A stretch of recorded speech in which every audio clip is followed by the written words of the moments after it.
All right, lesson one. We're going to, after this lesson, you're going to be able to figure out what the literal meaning of these documents are through the context of them. So think back to your previous grades, third, fourth, fifth, sixth, when we really hammered hard and studied our context clues. You're going to be needing those strategies in order to figure out what your meaning of your document is. So our lesson objective is that you will be able to accurately distinguish the literal meaning of historical documents through context. This is an objective where you either know the meaning of your document or you don't. So this is not one of those things where I sort of know what it means and I sort of don't. We need to make sure that you are 100% on par and know what the literal meaning is. So for the example, I want to talk about Christopher Columbus. Christopher Columbus, how many times we're off school, we make boats, we talk about how he discovered America and all these things. And the thing about Christopher Columbus is I want to highlight something that a lot of times we overlook some of the negative things that some of our historical figures have done. We kind of put them on a pedestal and look up to them, and we forget all the things that, we forget that they're human and that they probably made some mistakes and may have not been what we actually thought they were. So if we go ahead and I'll give you some time, some pause, I want you to read this slide.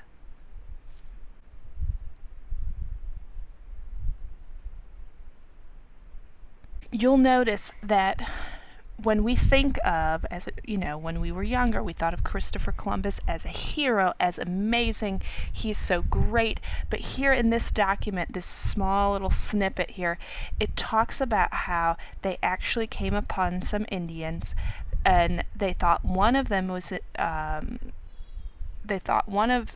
had killed one of the Indians, they just threw him in the water. Seeing that he was actually alive, they tried to catch him and cut his head off with an axe. That's not exactly what we think about when we think of Christopher Columbus. Yay, he came over on the boat. How is it? It's not. But that's why these documents that we're about to study are so important, because how would we be able to know some of the ills or the evils that Christopher Columbus did if other people didn't document and record his actions? So this still happens today. Think of all the big things, World War II, World War I, even in your own family when you document things like your birth certificate. These items are so important because they hold pieces of the truth. So what you're going to do is you're going to go to the NC Archives. You're going to go ahead and find a document of your choice. You're going to look at some of the details of the past. So if I go back to this previous one of the things I could say is that Christopher Columbus committed a lot of atrocities. So if I wanted to look at the details or annotate, I could highlight where he tried to kill the Indians. I could highlight where he tried to cut his head off with an axe. Those are highlighted, underlined instances and pieces of evidence that I could do to prove that Christopher Columbus committed some major atrocities. So you're going to find your document, you're going to highlight and annotate. You're going to do this through as I said, the NC Archives. You're going to use Diago to annotate the text to help assist in understanding. Now, in order to make sure you're able to annotate correctly, you're going to have to click on View PDF and Text. You're going to post your Diago link through your assigned Google document that you'll receive in your drive. Here are some topics to consider: slavery, the high school courses of study within North Carolina from a long time ago, farming, or education. These are all different types of topics. Don't just pick anything. Look, be thoughtful, Try and find something that truly interests you, because you're going to be using this document for throughout the remainder of the course. One other thing to consider is that your document has to have depth. What do I mean by that? You can't just pick a picture as your document.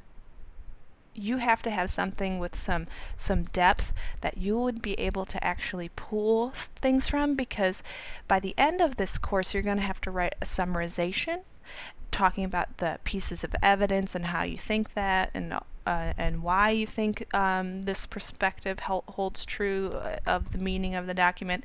So you're going to have to do all that. So you can't just pick like a 2-sentence thing and expect to be able to write an entire summarization on it.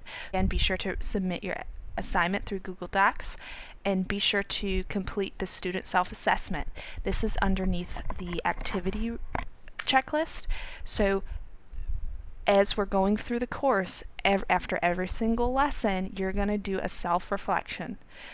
That self-reflection is the checklist or rubric that the instructors will be using to grade your work. So you're going to pretend like you're grading your work, and then we're going to actually grade your work. And this is just for you to make sure that you completed all the assignments and all the elements to the best of your ability. And again, of course, if you need any help, please feel free to email me.